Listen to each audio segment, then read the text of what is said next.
Anta'budallaha, engkau menyembah Allah Subhanahu wa taala ka'annaka tarahu, seolah-olah engkau melihatnya. Inilah muraqabah.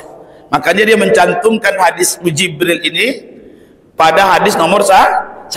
Karena hadis ini mengajarkan kepada qawaiduddin, sendi-sendi agama yang tak bisa lepas. Islam, iman tak bisa lepas. Orang tidak dapat dikatakan muslim kalau tidak terikat dengan rukun iman, dan orang tidak dapat dikatakan mukmin dan muslim yang baik kalau dia tidak bisa menghadirkan Allah dalam seluruh kehidupannya. Maka yang terakhir katakan, apa itu ihsan? Ihsan adalah engkau menyembah Allah seakan-akan engkau melihatnya. Fa illam takun tarahu, jikalau engkau tidak melihat Allah, fa innahu yaraka, maka Allah pasti melihatmu.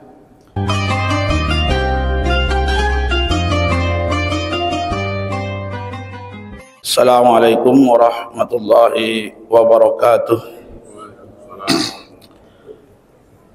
Alhamdulillah wa syukrulillah, wassalatu wassalamu ala rasulillah Muhammadin ibni Abdullah wa ala alihi wa sahbihi wa mawalah. Qala Allah ta'ala bil Qur'anil Karim, a'udzu billahi minasy syaithanir rajim, bismillahirrahmanirrahim, qul huwallahu ahad, Allahus samad, lam yalid wa lam yulad wa lam yakul lahu kufuwan ahad. Sadaqallahul azim. Jamaah zuhur yang dirahmati Allah, pada pertemuan yang lalu kita telah menghabiskan babus sidiki, yaitu bab kebenaran dan kejujuran di dalam kitab Riyadhus Shalihin. Maka pekan ini kita telah masuk kepada judul yang baru, yaitu muraqabah.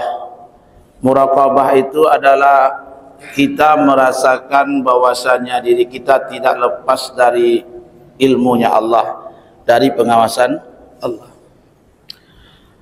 Di dalam kitab Riyadhus Shalihin, Imam Nawawi itu mencantumkan beberapa hadis, beberapa ayat yang banyak tentang muraqabah. Di antaranya, auzubillahi minasyaitonir rajim, alladzi yaraka hina takum, dan dialah Allah zat yang melihat ketika kamu berdiri, maksudnya berdiri ingin melakukan salat, wa taqallubaka, dan gerakan-gerakan kamu bisajidin, bersama orang-orang yang sujud. Dan di ayat lain juga dia menuliskan, innallaha la yakhfa alaihi syai'un, sesungguhnya tidak ada satu pun yang tersembunyi bagi Allah, fil ardi, baik di bumi, wala fis samai, maupun di langit. Dan masih banyak ayat-ayat lainnya, silakan lihat nanti di Google, bisa lihat sendiri. Ketik saja di Google atau di kitab aslinya, yaitu bab muraqabah, kitab Riyadhus Shalihin. Kalau kita jelaskan panjang deh. Kita langsung saja kepada topik hadis. Kitab yang kita pilih mensarah Riyadhus Shalihin saat ini adalah Nuzhatul Muttaqin, karena di dalam kitab Riyadhus Shalihin itu terlalu panjang sekali, terlalu panjang kalau di dalam kitab Dalilul Falihin, maka kita mengambil dari Nuzhatul Muttaqin saja. Wa amal ahadisu, adapun hadis-hadis tentang muraqabah, fal awwalu, maka yang pertama, an Umar bin Khattab, hadis bersumber dari Umar bin Khattab radhiyallahu an. Beliau bercerita, bainama nahnu julusun inda Rasulillah sallallahu alaihi wasallam zata yaumin, pada suatu hari kami duduk bersama Rasulullah sallallahu alaihi wasallam. Idz tala alaina rajul, tiba-tiba datang kepada kami seorang laki-laki. Kami asik-asik duduk, kata Umar bin Khattab, tiba-tiba muncul seseorang. Sadidu bayadi syiyab, yang pakaiannya sangat putih sekali, menunjukkan beliau orang yang rapi. Sadidu sawadis sya'ri, dan rambutnya hitam sekali. Jadi datang seorang laki-laki yang mengenakan baju yang sangat putih dan rambutnya sangat hitam. La yura Ini hadis dibaca la yura, ada yang membaca la nara. Silakan saja. Tapi kalau dibaca la nara, maka kalimatnya la nara alaihi athar sujud. Tapi kalau la yura alaihi athar sujud. Bedanya tu dia. Kalau nara berarti athara, kalau yura berarti atharu. Jadi dulu hadis itu tak ada titiknya Pak, tak ada harkatnya, gini saja dia. Jadi masing-masing orang itu kadang-kadang berdasarkan yang ditangkapnya dari gurunya, ada yang melapaskan la nara, ada yang melapaskan la yura. Dan tidak kelihatan laki-laki itu bekas berjalan jauh. Karena kalimat hadis ini pakaiannya sangat putih dan rambutnya sangat hitam, berarti kan rapi. Kalau memang dia orang asing, seorang musafir, tentu pakaiannya kumal, rambutnya kusut. Kalau menengok dari bentuknya seakan-akan dia itu orang dekat-dekat dengan kami, orang sekitar kini. Tapi nyatanya tak ada kami yang kenal. Disebut dia datang dari jauh, loh pakaiannya rapi sekali, putih sekali, tidak ada bekas-bekas kotornya, dan rambutnya pun tidak compang-camping. Kan begitu maksud sahabat Umar bin Khattab ini. Wala ya'rifuhu minna ahadun, sehingga tidak ada seorang pun di antara kami yang mengenalnya. Hatta jalasa ila Nabi sallallahu alaihi wasallam. Kemudian laki-laki tersebut mendekati, duduk kepada Nabi sallallahu alaihi wasallam, menyandarkan kedua lututnya kepada kedua lutut Nabi. Wa wada'a kaffaihi, dan meletakkan kedua tangannya di atas kedua pahanya. Cuma di dalam riwayat Nasa'i berdasarkan sarah ini, sebelum Jibril itu menyandarkan lututnya itu, dia minta izin kepada Nabi. Tapi itu riwayat Nasa'i lah ya, Bapak. Tak penting bagi kita apakah Jibril perlu minta izin atau tidak, kan tak penting kan. Tapi ada riwayat mengatakan yang membahas adab, kok begitu si Jibril, ada yang membahasnya, makanya dijawab dengan hadis Nasa'i. Lalu dia meletakkan kedua tangannya di atas kedua paha Nabi, lalu berkata, ya Muhammad, akhbirni anil Islam. Wahai Muhammad, beritakan kepadaku tentang Islam itu. Lalu Rasulullah SAW bersabda, Islam adalah engkau bersaksi tidak ada Tuhan kecuali Allah dan Muhammad adalah Rasulullah. Engkau menegakkan salat. Kalau di dalam sarah menegakkan itu dia melaksanakan rukun dan syarat sesuai dengan yang disyariatkan. Dia tegakkan solat. Wa tu'tiyaz zakat, dan dia menunaikan zakat. Wa tasuma Ramadan, dan dia berpuasa di bulan Ramadan, dan haji ke Baitullah jikalau dia mampu untuk melakukan perjalanan ke sana. Qala, lalu laki-laki tersebut berkata, Shadaqta, engkau benar wahai Muhammad. Fa'ajibna lahu, kami terheran-heran.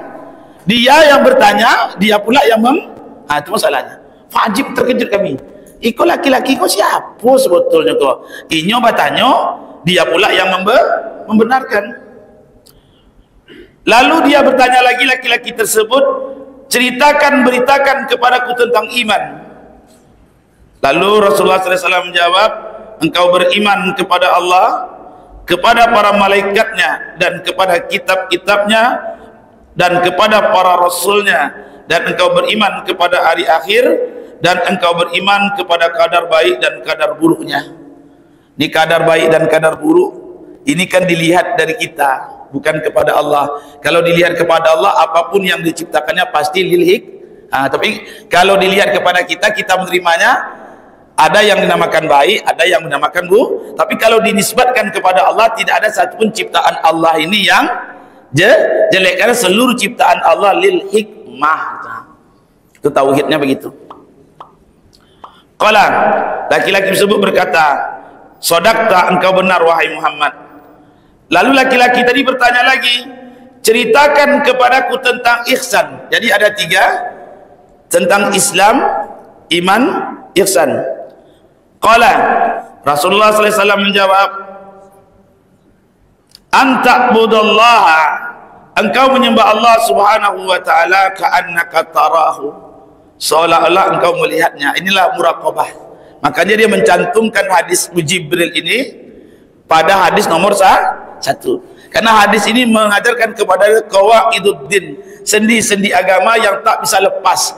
Islam, iman tak bisa lepas. Orang tidak dapat dikatakan muslim kalau tidak terikat dengan rukun iman. Dan orang tidak dapat dikatakan mukmin dan muslim yang baik kalau dia tidak bisa menghadirkan Allah dalam seluruh kehidupannya. Maka yang terakhir katakan, apa itu ihsan? Ihsan adalah engkau menyembah Allah seakan-akan engkau melihatnya. Fa illam takun tarahu, jikalau engkau tidak melihat Allah, fa innahu yaraka, maka Allah pasti melihatmu. Qala, lalu laki-laki tadi bertanya lagi, fa'akhbirni anis sa'ah, beritakan kepadaku, ceritakan kepadaku tentang hari kiamat. Rasulullah SAW berkata, mal mas'ulu anha, tidaklah orang yang ditanya itu lebih mengetahui daripada orang yang bertanya, kata Rasulullah SAW. Karena kalau hari kiamat datang, yang tahu itu tentu yang masih hidup. Rasulullah kan ada lagi, sudah wafat. Tidaklah orang yang ditanya lebih mengetahui dari orang yang ditanya, kata Rasulullah SAW. Kalau begitu, kata laki-laki tersebut, ceritakan kepadaku tentang tanda-tandanya. Apa itu amarah? Digunakan kalimat amarah. Amarah itu artinya tanda-tanda saking dekatnya akan terjadi, itu amarah namanya. Saking dekatnya mau terjadi. Qala antalidal ammatu rabbataha, budak perempuan melahirkan tuannya. Itu yang pertama. Kemudian engkau akan melihat pejalan kaki, orang yang berjalan kaki tidak mengenakan pakaian dan miskin, pengembala kambing, mereka berlomba-lomba di dalam membangun. Kemudian laki-laki itu pergi. Kemudian Rasulullah SAW bertanya kepada para sahabat ketika para sahabat diam, tahukah kamu siapa yang datang? Tidak ada kami yang mengetahuinya Rasulullah. Itu adalah Jibril, sengaja datang untuk mengajarkan kepada kalian tentang agama kalian. Itulah terjemahan hadis ini. InsyaAllah minggu depan kita akan jelaskan sarah hadis ini menurut kitab yang kita pelajari. Subhanakallahumma wa bihamdika, asyhadu an la ilaha illa anta, astaghfiruka wa atubu ilaik. Allahu a'lam bissawab. Assalamualaikum warahmatullahi wabarakatuh.